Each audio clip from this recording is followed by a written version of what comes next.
আসসালামু আলাইকুম প্রিয় শিক্ষার্থী, উত্তরা ক্রিয়েটিভ স্কুল অ্যান্ড কলেজের পক্ষ থেকে সবাইকে জানাই স্বাগতম। আজকের ক্লাসে আমি তোমাদেরকে ভয়েস চেঞ্জ শেখাবো। আশা করি তোমরা ভিডিওটি খুব ভালো মতো দেখবে এবং বাসায় বেশি করে প্র্যাকটিস করবে। ভয়েস চেঞ্জ, ভয়েসটা কি?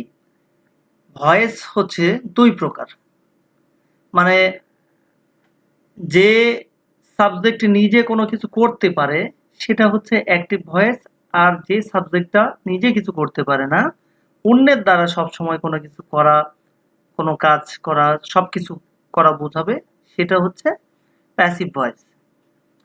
তো অ্যাক্টিভ ভয়েস থেকে প্যাসিভ ভয়েসে ট্রান্সফর্ম করার জন্য আমাদের যেটা করতে হয় সেটা হচ্ছে সবসময় সাধারণভাবে যেটা আমরা জানি, অ্যাক্টিভ ভয়েসের সাবজেক্ট প্যাসিভ ভয়েসের অবজেক্টে গিয়ে বসে, অ্যাক্টিভ ভয়েসের অবজেক্ট প্যাসিভ ভয়েসের সাবজেক্টে এসে বসে, সবসময় ভার্বের পাস্ট পার্টিসিপল হয়, অবজেক্টের পূর্বে সাধারণত একটা প্রিপোজিশন বসে, বিশেষ করে বাই, এগুলোই নিয়ম। তো আমি তোমাদেরকে একবার স্ক্রিনে দেখাচ্ছি।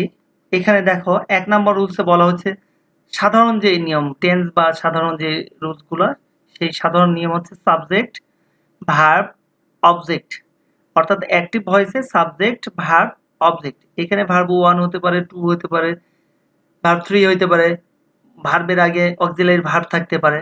হ্যাঁ, তো এইভাবে থাকলে আমরা কি করব, অবজেক্ট টু সাবজেক্ট, অর্থাৎ অবজেক্টটা সাবজেক্টে এসে বসবে, তারপর হেল্পিং ভার্ব বসাইতে হবে, তারপর ভার্বের পাস্ট পার্টিসিপল অর্থাৎ ভার্ব 3, তারপর প্রিপোজিশন, তারপর সাবজেক্ট টু অবজেক্ট, অর্থাৎ সাবজেক্টটা গিয়ে অবজেক্টের জায়গায় বসবে। উদাহরণের দিকে তোমরা লক্ষ্য করলে দেখতে পারবে। এর আগে আরেকটা কথা বলি, সেটা হচ্ছে যে কালো কালারে যে লেখা সেটা হচ্ছে অ্যাক্টিভ ভয়েস, লাল কালির যেটা সেটা হচ্ছে প্যাসিভ ভয়েস, আর ব্লু কালারের যেটা সেটা হচ্ছে তোমার ওই উদাহরণ।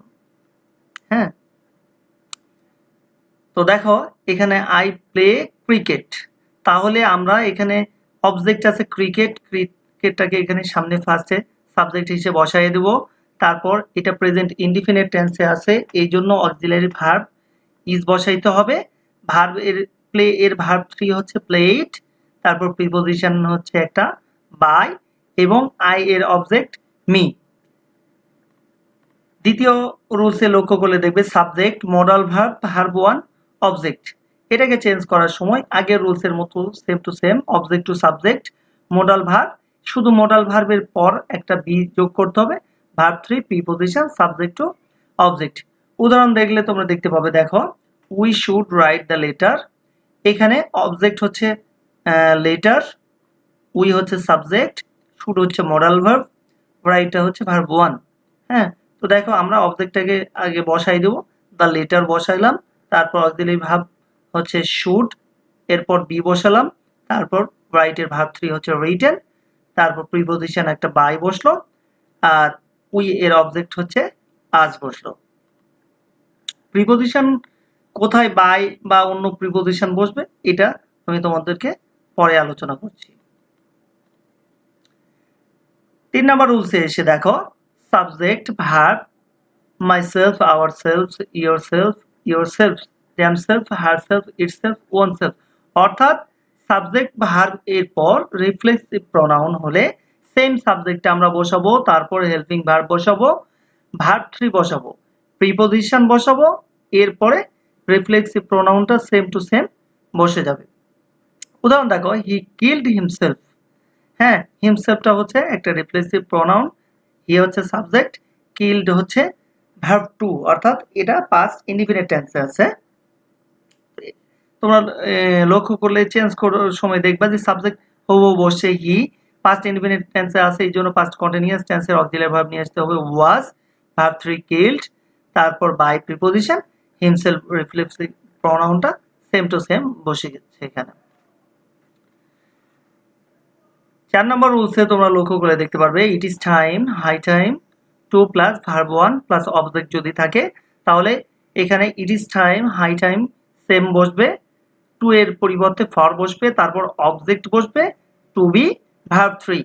যেমন ধরো উদাহরণে দেখো এখানে it is high time to play cricket, it is high time, ঠিক হুবহু বসলো, টু এর জায়গায় ফর বসলো, ফর, তারপর অবজেক্ট হচ্ছে ক্রিকেট, তারপর টু বি, ভার্ব 3 হচ্ছে প্লেইড। তাহলে it is high time for cricket to be played. Rules 5 এ দেখো, subject want, wish, desire, will, need, dear, decide, hope, expect, suggest, demand, regret, deny, promise, support, consider, compare plus 2 plus verb 1 plus object যদি থাকে, অর্থাৎ সাবজেক্টের পর এই সকল ভার্বের পর 2 প্লাস ভার্ব 1 যদি থাকে, সেম সাবজেক্ট ফার্স্ট ভার্ব বসবে, অর্থাৎ সাবজেক্টের পরে যেই ভার্বটা সেম টু সেম বসবে, তারপর দ্যাট বসবে, তারপর অবজেক্ট বসবে শুড বি ভার্ব 3। এই সেন্টেন্সে কোনো প্রিপোজিশন বসবে না।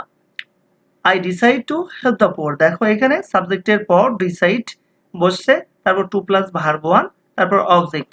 আমরা প্রথমে সাবজেক্ট প্লাস প্রথম ভার্বটা সেম বসাবো, তাহলে আই ডিসাইড, তারপর দ্যাট বসালাম, অবজেক্ট ছিল দ্য পোর বসালাম, তারপর should be verb 3 helped.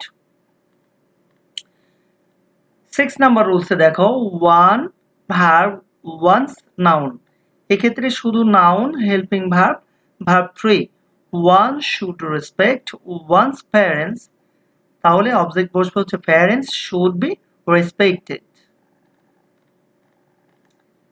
7 number রুলসে দেখো, everybody, anybody, somebody, everyone, someone, all plus verb plus object যদি থাকে, তাহলে object to subject plus helping verb, verb 3। Everybody hates a liar, তাহলে অবজেক্ট হচ্ছে এ লায়ার, ইজ, ভার্ব 3 হচ্ছে hated. 8 number রুলসে আসে, দেখো তোমরা, nobody, none, no one, verb plus object, অর্থাৎ আগের সেন্টেন্সটা ছিল পজিটিভ সেন্টেন্স, এটি হচ্ছে negative sentence, same to same, just একটা নট লাগাই দিতে হবে। হ্যাঁ, নোবডি লাইকস আ লায়ার, তাহলে এখানে a liar is not liked. 9 number রুলসে দেখো, subject verb what, subject verb, এই ওয়ার্ডটা দ্বারা এখানে ইন্টারোগেটিভ সেন্টেন্স বোঝাচ্ছে না, প্রথমে এখানে বসাইতে হবে ওয়ার্ডটা, তারপর হেল্পিং ভার্ব, ভার্ব 3, আবার helping verb, verb 3। I know what I play, তাহলে এখানে হোয়াট থেকে পরের সেন্টেন্সটা আগে লিখতে হবে, তাহলে হোয়াট বসাইলাম, তারপর I play, present indefinite tense, auxiliary verb is, তারপর ভার্ব 3 হচ্ছে প্লেড, আবার এই সেন্টেন্সটাও প্রেজেন্ট ইনডিফিনিট টেন্স, আবার ইজ বসালাম, তারপর ভার্ব 3 হচ্ছে নন, তাহলে what is played is known. Interrogative সেন্টেন্সে এসে দেখবা তোমরা, helping verb, subject, verb, object plus not of interrogation, same to same helping verb, object to subject, verb 3 preposition, subject to object, অর্থাৎ assertive সেন্টেন্সের মতোই সব রুলস, বাট ইন্টারগেটিভ রুলসে থাকলে ইন্টারগেটিভের মধ্যে মাধ্যমেই করতে হবে। ডাজ হি প্লে ফুটবল, তাহলে আর যে অক্সিলিয়ারি ভার্ব বসাইতে হবে, is football played by him. ইন্টারগেটিভের রুলস নাম্বার 2 তে দেখো, whom plus helping verb, subject verb plus note of interrogation, whom এর পরিবর্তে who, helping verb, verb 3 preposition, subject to object. উদাহরণ দেখো, হুম ডু ইউ ওয়ান্ট, তাহলে হুম এর পরিবর্তে হু বসালাম, তারপর auxiliary verb is, verb 3 wanted by you. Who plus verb plus object plus note of interrogation, এখানে হু এর পরিবর্তে বাই হুম বসবে, helping verb, object to subject, verb 3 note of interrogation. উদাহরণ দেখো, who will play cricket, by whom will cricket be played. Number 4 রুলসে দেখো, when, where, why, how, helping verb, subject, verb, object, note of interrogation. when, where, why, how, same to same বসবে, helping verb, object to subject, verb 3 preposition, subject to object, note of interrogation. উদাহরণ দেখো, when do you write a letter, when is a letter written by you, imperative সেন্টেন্সে এসে তোমরা দেখতে পাবে verb 1 plus object যদি থাকে, ফার্স্টে let plus object plus be plus verb 3, change the voice, let the voice be changed. Do not plus verb 1 plus object থাকলে ওই সেম রুলস, জাস্ট একটা নট যোগ হবে লেটের পর, not object be verb 3, do not kick the ball, let not the ball be kicked. Never plus verb 1 object থাকলে let plus not object be ever verb 3, অর্থাৎ never এর পরিবর্তে ever বসে। Never waste time, let not time be ever wasted. Intransitive verb plus verb 1 plus extension থাকলে you are told, requested, advised, ordered, to plus verb 1 হয়। যেমন go home, you are told to go home. and be অর্থাৎ বিশেষ দ্রষ্টব্য, এখানে তোমরা দেখো যে কোন ক্ষেত্রে কোন প্রিপোজিশন বসবে সেটা এখানে খুব ভালো করে দেওয়া আছে। নো এরপর সব সময় প্রিপোজিশন টু বসে, প্লিজ এরপর উইথ বসে, ফিল এরপর উইথ বসে, সাইজ এরপর with, cover with, annoy with, surprise at, marvel at, contain in, abound in। এছাড়া সচরাচর সকল ক্ষেত্রেই বাই বসে। আর তোমরা এই সকল রুলসগুলো অবশ্যই খাতায় লিখে রাখবা এবং বাসায় বেশি বেশি করে প্র্যাকটিস করবা। এছাড়া আরও কিছু ভয়েস চেঞ্জের রুলস আছে যেটি সচরাচর পরীক্ষাতে আসে না, বা তোমাদের ওই সকল রুলসগুলো না শিখলেও চলবে। এই রুলসগুলো ভালো করে তোমরা শিখবে এবং বাসায় প্র্যাকটিস করবে, আর অবশ্যই চ্যানেলটি সাবস্ক্রাইব করবে। ঠিক আছে, সবাই ভালো থেকো, আল্লাহ হাফেজ।